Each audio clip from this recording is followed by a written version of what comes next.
सांसदों यौन शोषण मामला को नहीं कर्नाटक राजनीति सरगरम। आज जर्मनी बेंगलुरु फेरी पारती जेडीएस सांसद प्रज्वल रेवन्ना।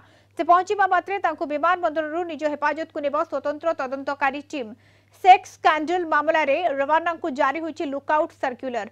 सारा विश्वर सबु इमिग्रेशन पॉइंट रे लुकआउट नोटिस लागिछि। एप्रिल 26 रु जर्मनी पळाइछंती रेवन्ना। यौन केलेंकारी धरा पड़ा पर से फरार हो जाइछंती। अन्यपटे पचराउचरा 7 दिन भितर हाजर हेबाकू प्रज्वल को नोटिस जारी करिछि स्पेशल इन्वेस्टिगेटिव टीम एसआईटी। 24 घंटा मध्य एसआईटी रे हाजर हेबा पई प्रज्वल रेवन्ना एवं तांको पिता एसडी रेवन्ना को सीआरपीसी रो धारा 41A अनुसार नोटिस जारी करा जाइछि। प्रज्वल एवं तांको बापांको विरोध रे थाना रे मध्य मामला रुजु होइछि। सेक्स स्कैंडल धरा पड़ा पर तांको जेडीएस रु निलंबन करा जाइछि। जेडीएस प्रतिष्ठाता देवेगौड़ा नाती होउछंती प्रज्वल रेवन्ना।